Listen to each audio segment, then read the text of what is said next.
செய்து பூஜிக்கும் பக்தி அதிலும் உன்னை காணலாம். பசி என்று தன் முன் வந்து கையேந்தி கேட்கும் போது தன் உணவை தந்தால் கூட உன்னை காணலாம்.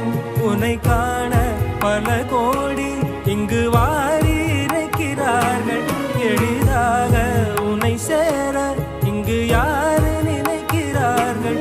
அலங்காரம் அதில் நீ இல்லை, அகங்கார மனதில் இல்லை. துளி கள்ளம் கபடம் கலந்திடாத அன்பில் இருக்கிறாய். உணர்ந்தேன் உனையே